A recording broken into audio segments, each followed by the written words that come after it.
419장. 주 나에게 및 내가 편히 쉬네.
제17장.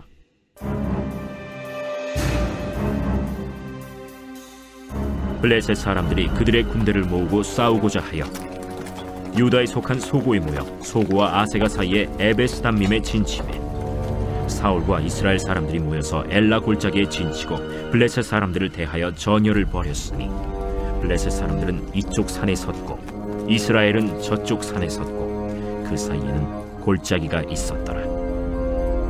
블레셋 사람들의 진영에서 싸움을 도두는 자가 왔는데 그의 이름은 골리앗이요 가드 사람이라. 그의 키는 6규빗 한 뼘이요 머리에는 노투구를 썼고 몸에는 비늘 갑옷을 입었으니 그 갑옷의 무게가 놋 5,000세겔이며 그의 다리에는 놋 각반을 쳤고 어깨 사이에는 놋 단창을 메었으니 그 창자루는 배틀채 같고 창날은 철 600세겔이며 방패든 자가 앞서 행하더라.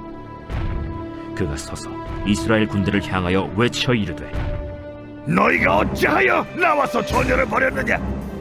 나는 블레셋 사람이 아니며 너희는 사울의 신복이 아니냐? 너희는 한 사람을 택하여 내게로 내려보내라.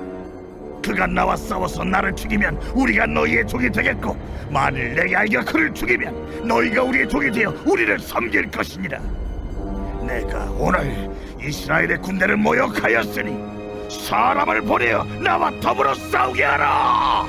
사울과 온 이스라엘이 블레셋 사람의 이 말을 듣고 놀라 크게 두려워하니라. 다윗은 유다 베들레헴 에브라 사람 이세라 하는 사람의 아들이었는데, 이세는 사울 당시 사람 중에 나이가 많아 늙은 사람으로서 8 아들이 있는 중 그 장성한 세 아들은 사울을 따라 싸움에 나갔으니, 싸움에 나간 세 아들의 이름은 장자 엘리압이요, 그 다음은 아비나답이요, 셋째는 삼마며, 다윗은 막내라.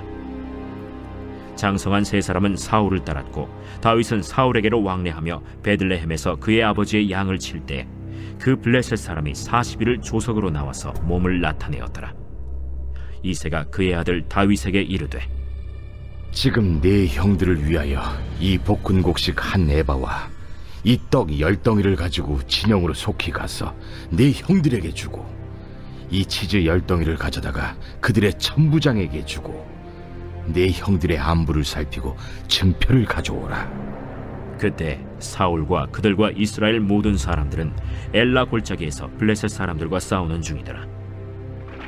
다윗이 아침에 일찍이 일어나서 양을 양 지키는 자에게 맡기고 이새가 명령한 대로 가지고 가서 진영에 이른즉, 마침 군대가 전장에 나와서 싸우려고 고함치며, 이스라엘과 블레셋 사람들이 전열을 벌이고 양군이 서로 대치하였더라.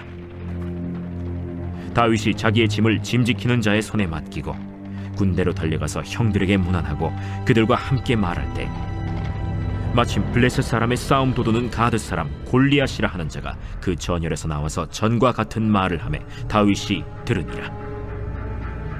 이스라엘 모든 사람이 그 사람을 보고 심히 두려워하여 그 앞에서 도망하며, 이스라엘 사람들이 이르되, 너희가 이 올라온 사람을 보았느냐? 참으로 이스라엘을 모욕하러 왔도다. 그를 죽이는 사람은 왕이 많은 재물로 부하게 하고 그의 딸을 그에게 주고 그 아버지의 집을 이스라엘 중에서 세금을 면제하게 하시리라. 다윗이 곁에 서 있는 사람들에게 말하여 이르되, 이 블레셋 사람을 죽여 이스라엘의 치욕을 제거하는 사람에게는 어떠한 대우를 하겠느냐? 이 할례받지 않는 블레셋 사람이 누구이기에 살아계시는 하나님의 군대를 모욕하겠느냐? 백성이 전과 같이 말하여 이르되, 그를 죽이는 사람에게는 이러이러하게 하시리라 하니라. 큰형 엘리압이 다윗이 사람들에게 하는 말을 들은지라 그가 다윗에게 노를 바라여 이르되, 네가 어찌하여 이리로 내려왔느냐? 들에 있는 양들을 누구에게 맡겼느냐? 나는 내 교만과 내 마음의 완악함을 아노니 네가 전쟁을 구경하러 왔도다. 내가 무엇을 하였나이까? 어찌 이유가 없으리까? 하고 돌아서서 다른 사람을 향하여 전과 같이 말하매 백성이 전과 같이 대답하니라. 어떤 사람이 다윗이 한 말을 듣고 그것을 사울에게 전하였으므로 사울이 다윗을 부른지라. 다윗이 사울에게 말하되, 그로 말미암아 사람이 낙담하지 말 것이라. 주의 종이 가서 저 블레셋 사람과 싸우리이다. 내가 가서 저 블레셋 사람과 싸울 수 없으리니 너는 소년이요 그는 어려서부터 용사임이니라. 주의 종이 아버지의 양을 지킬 때 사자나 곰이 와서 양떼에게서 새끼를 물어가면 내가 따라가서 그것을 치고 그 입에서 새끼를 건져내었고, 그것이 일어나 나를 해하고자 하면 내가 그 수염을 잡고 그것을 쳐 죽였나이다. 주의 종이 사자와 곰도 쳤은즉 살아계시는 하나님의 군대를 모욕한 이 할례받지 않은 블레셋 사람이리이까. 그가 그 짐승의 하나와 같이 되리이다. 여호와께서 나를 사자의 발톱과 곰의 발톱에서 건져내셨은즉 나를 이 블레셋 사람의 손에서도 건져내시리이다. 가라, 여호와께서 너와 함께 계시기를 원하노라. 이에 사울이 자기 군복을 다윗에게 입히고 노투구를 그의 머리에 씌우고 또 그에게 갑옷을 입히매, 다윗이 칼을 군복 위에 차고는 익숙하지 못하므로 시험적으로 걸어보다가 사울에게 말하되, 익숙하지 못하니 이것을 입고 가지 못하겠나이다 하고 곧 벗고 손에 막대기를 가지고 시내에서 매끄러운 돌 5을 골라서 자기 목자의 제구 곧 주머니에 넣고 손에 물매를 가지고 블레셋 사람에게로 나아가니라. 블레셋 사람이 방패든 사람을 앞세우고 다윗에게로 점점 가까이 나아가니라. 그 블레셋 사람이 둘러보다가 다윗을 보고 업신여기니 이는 그가 젊고 붉고 용모가 아름다움이라. 네가 나를 개로 여기고 막대기를 가지고 내게 나왔느냐 하고 그의 신들의 이름으로 다윗을 저주하고 그 블레셋 사람이 또 다윗에게 이르되 내게로 오라. 내가 내 살을 공중의 새들과 들짐승들에게 주리라 하는지라. 다윗이 블레셋 사람에게 이르되 너는 칼과 창과 단창으로 내게 나아오거니와 나는 만군의 여호와의 이름 곧 내가 모욕하는 이스라엘 군대 하나님의 이름으로 내게 나아가노라. 오늘 여호와께서 너를 내 손에 넘기시리니 내가 너를 쳐서 내 목을 베고 블레셋 군대의 시체를 오늘 공중의 새와 땅의 들짐승에게 주어 온 땅으로 이스라엘에 하나님이 계신 줄 알게 하겠고 또 여호와의 구원하심이 칼과 창에 있지 아니함을 이 무리에게 알게 하리라. 전쟁은 여호와께 속한 것인즉 그가 너희를 우리 손에 넘기시리라.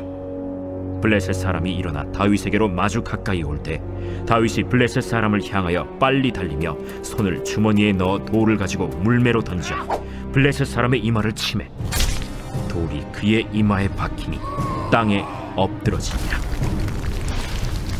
다윗이 이같이 물매와 돌로 블레셋 사람을 이기고 그를 쳐 죽였으나 자기 손에는 칼이 없었더라. 다윗이 달려가서 블레셋 사람을 밟고 그의 칼을 그 칼집에서 빼내어 그 칼로 그를 죽이고 그의 머리를 베니 블레셋 사람들이 자기 용사의 죽음을 보고 도망하는지라. 이스라엘과 유다 사람들이 일어나서 소리 지르며 블레셋 사람들을 쫓아 가이와 에그론 성문까지 이르렀고 블레셋 사람들의 부선자들은 사라임 가는 길에서부터 가드와 에그론까지 엎드러졌더라. 이스라엘 자손이 블레셋 사람들을 쫓다가 돌아와서 그들의 진영을 노략하였고 다윗은 그 블레셋 사람의 머리를 예루살렘으로 가져가고 갑주는 자기 장막에 두니라. 사울은 다윗이 블레셋 사람을 향하여 나아감을 보고 군사령관 아브넬에게 묻되 아브넬아, 이 소년이 누구의 아들이냐? 왕이요, 왕의 사심으로 맹세하옵나니 내가 알지 못하나이다. 너는 이 청년이 누구의 아들인가 물어보라. 다윗이 그 블레셋 사람을 죽이고 돌아올 때 그 블레셋 사람의 머리가 그의 손에 있는 채 아브넬이 그를 사울 앞으로 인도하니 사울이 그에게 묻되 소년이야, 누구의 아들이냐? 하니 다윗이 대답하되 나는 주의 종 베들레헴 사람 이새의 아들이니이다 하니라.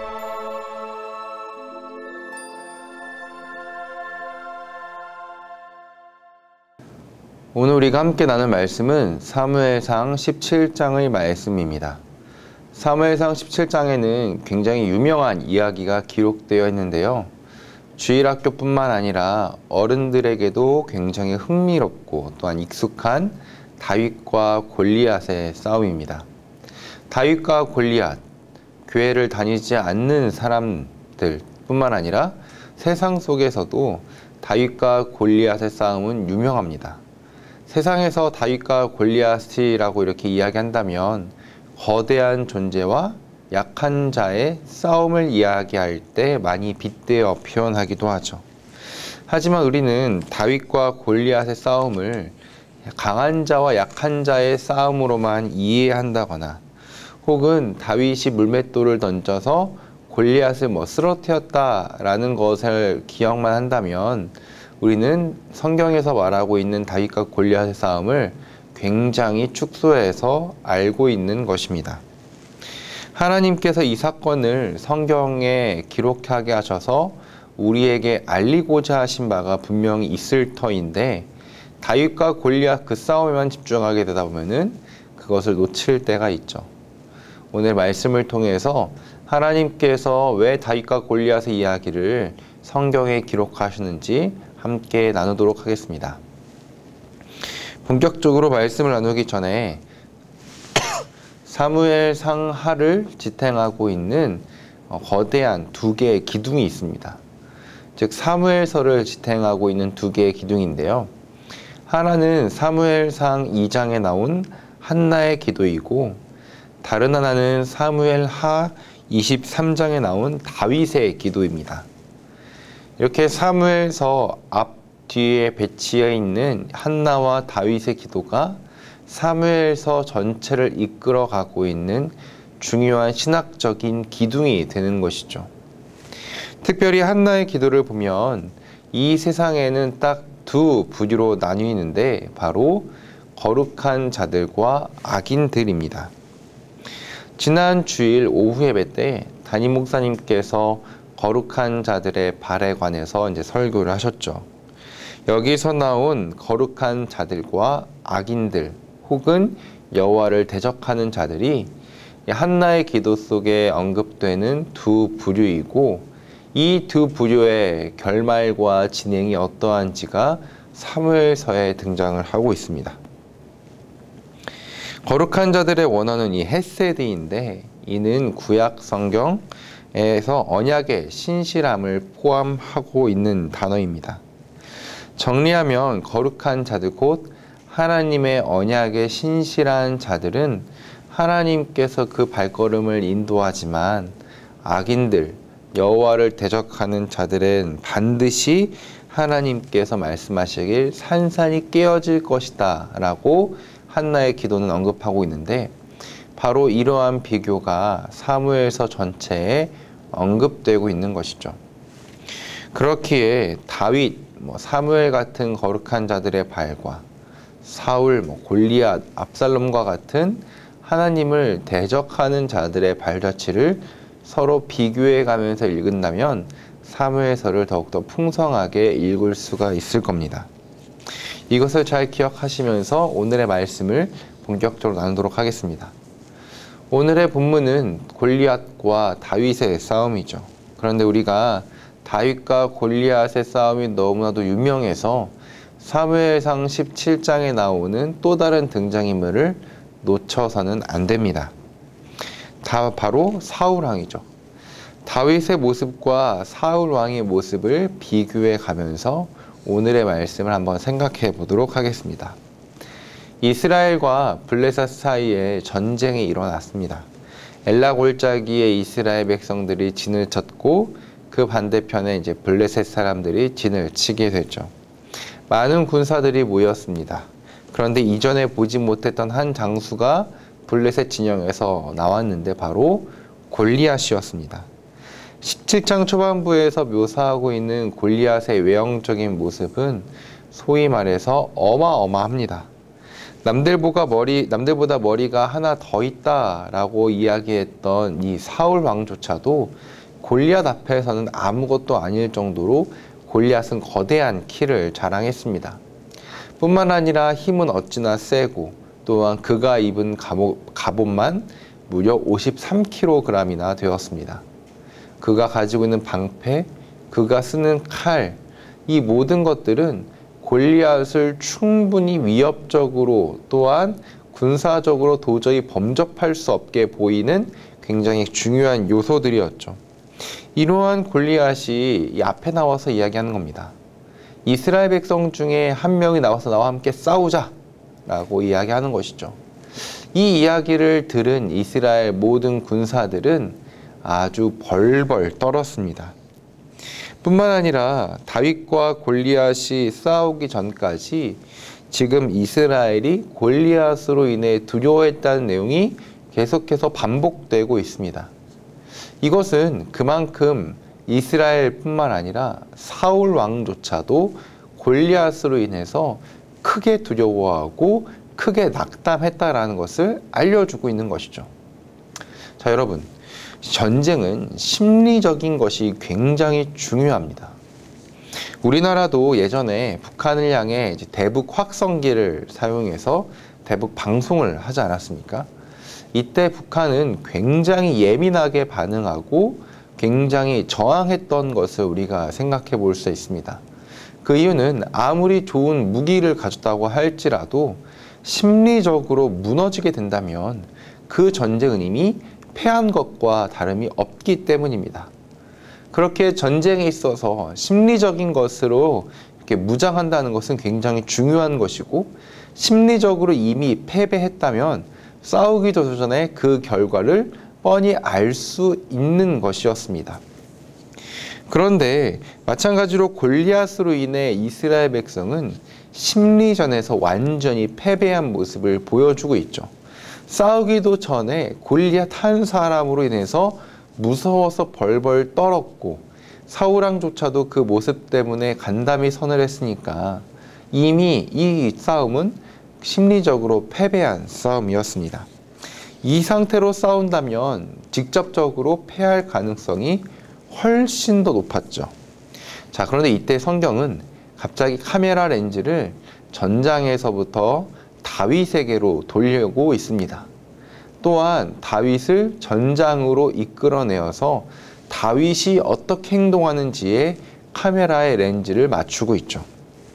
이새에게 여러 아들이 있었는데 그 중에 첫째, 둘째, 셋째가 전쟁에 차출되어서 지금 골리앗과의 싸움이 벌어지고 있는 장소에 나가 있었습니다. 이새가 다윗에게 형들의 안부를 물어오라 라고 이제 심부름을 시키게 되고 다윗은 전쟁터에 도착을 하게 됩니다. 다윗이 전쟁터에 도착했을 때는 이미 약 전쟁이 40일 정도나 지난 시점이었습니다. 성경은 아침 저녁으로 이 골리앗이 나와서 이스라엘 백성을 향해 도발했다라고 또한 조롱했다라고 이야기합니다. 이 조롱을 아버지 심부름차 전쟁터에 왔던 다윗이 듣게 됩니다.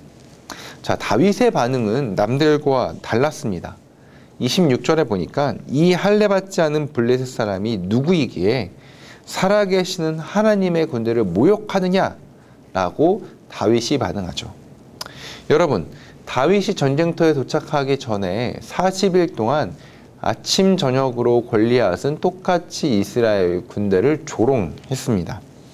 그런데 그 어느 누구도, 심지어 이스라엘의 왕이었던 사울조차도 아무런 대꾸를 하지 않았죠. 다윗이 말한 것처럼 하나님의 군대를 모욕하는 것으로 전혀 이스라엘 사람들과 사울 왕은 받아들이지 않았다라는 이야기입니다.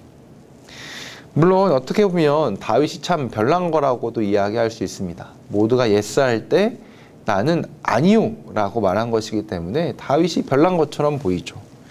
하지만 이것은 다윗이 문제를 바라보는 관점이 남들과는 달랐음을 이야기해 주는 부분입니다.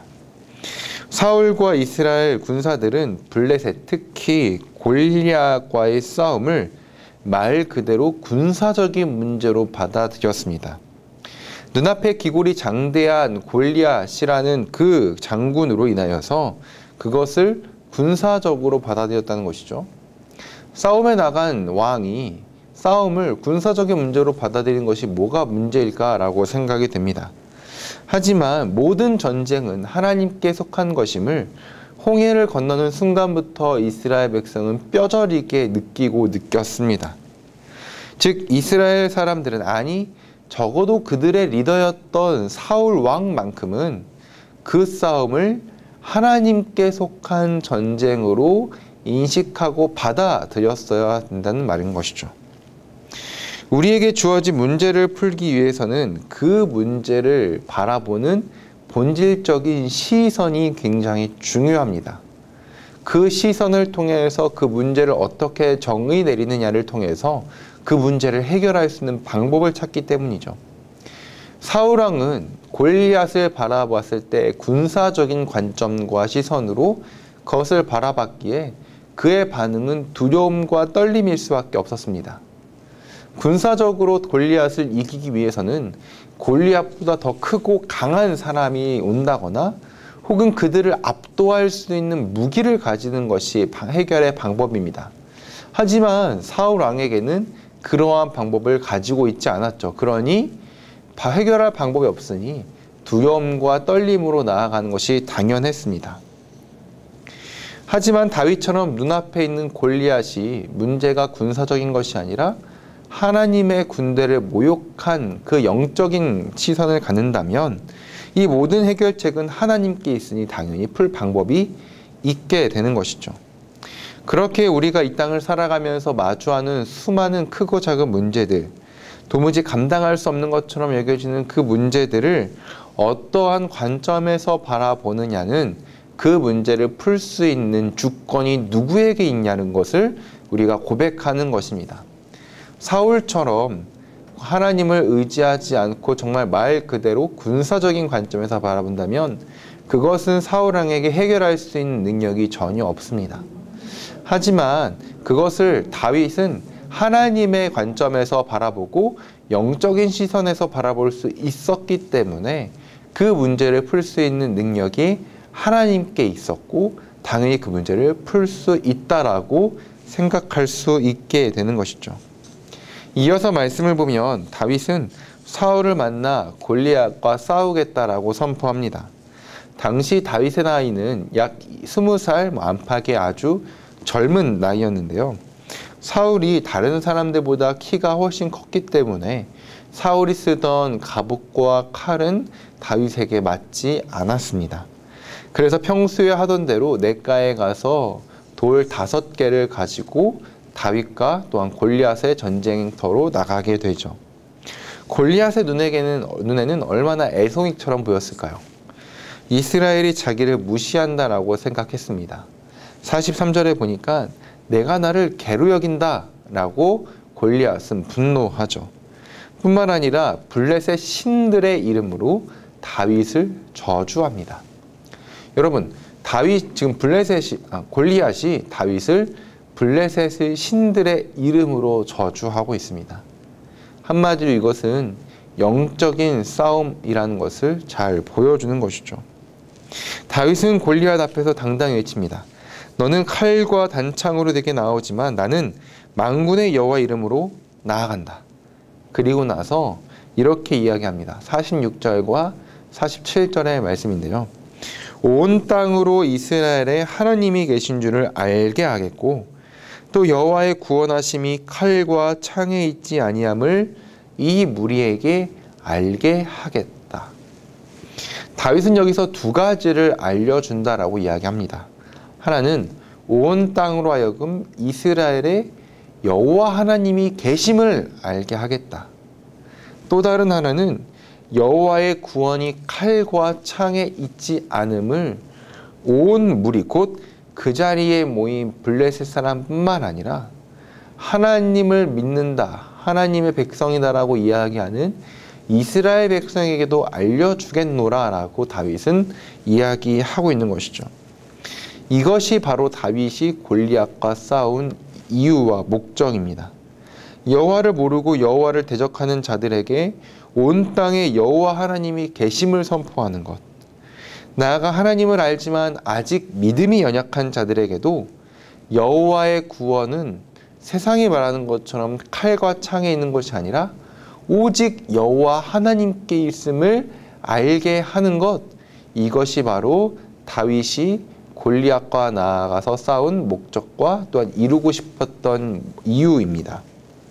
뿐만 아니라 성경이 우리에게 요청하는 바이기도 하죠. 주 안에 하나 된 성도 여러분, 사울은 골리앗과의 싸움을 영적인 시각에서 보지 않았습니다. 하나님의 시선에서 문제를 바라보지 않은 것이죠. 그러나 다윗은 아주 정확하게 눈앞에 있는 거대한 문제를 군사적이 아니라 하나님의 시선에서 바라보고 판단했습니다. 그 시선을 가졌기에 다윗은 눈앞에 있는 거대한 골리앗으로 하여금 단순하게 내가 너를 죽이고 승리할 것이다 라고 이야기한 것이 아니라 오히려 눈앞에 있는 문제를 통해서 온 땅에 여호와 하나님이 계심을 알게 하겠다라고 선포합니다. 뿐만 아니라 이스라엘 사람에게도 우리의 구원은 칼과 창, 곧 세상의 능력에 있지 않음을 알려주겠다라고 이야기하는 것이죠.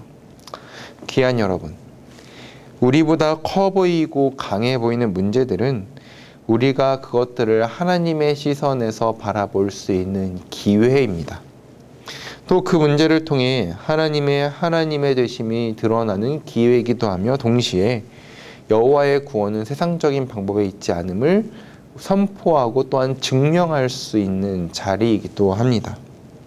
우리 삶에 다가오는 크고 작은 문제들, 그것들을 통해 다윗처럼 반응하는 저와 여러분이 되기를 소망합니다. 그래서 다윗이 말한 것처럼 온 땅으로 하여금 여호와 하나님의 계심을 그 문제를 통해 알려주길 소망하고, 뿐만 아니라 우리에게 구원은 세상적인 방법, 세상적인 능력에 있지 않음을 선포하고 증명해내는 우리가 되기를 주님의 이름으로 소망합니다. 우리가 지금 경험하고 있는 문제들 분명히 어렵고 힘듭니다. 굉장히 버겁고 또한 벗어나고 싶습니다. 하지만 그 문제의 자리를 통하여서 하나님의 하나님 되심을 드러내며 우리의 구원이 오직 세상의 능력이 아닌 하나님께 있음을 선포하고 드러내는 저와 여러분이 되길 주님의 이름으로 소망합니다. 기도하겠습니다. 사랑과 은혜가 풍성하신 하나님 아버지 은혜를 감사합니다. 사울은 그 문제를 군사적인 관점으로 바라봤고 다윗은 영적인 관점으로 바라보았습니다.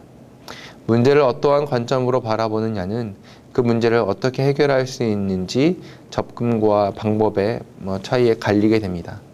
주 안에 하나 된 우리 귀한 우리 서울홍성교회의 모든 가족들, 모든 삶에 닥쳐진 모든 문제들을 영적인 문제로 바라볼 수 있도록 도와주시고 하나님의 시선에서 그 문제를 바라볼 수 있는 우리 모두가 될 수 있도록 인도하여 주옵소서. 그리하여서 우리 삶에 마주하게 되는 수많은 삶의 고민들, 그 문제들을 통하여서 또는 그 고민들을 통하여서 여호와의 하나님 되심을 온 땅에 드러낼 수 있도록 도와주시고 뿐만 아니라 우리의 구원은 칼과 창이 아닌 세상의 능력이 아닌 오직 여호와께 있음을 드러내고 또한 증명해내는 우리 모두가 될 수 있도록 인도하여 주옵소서.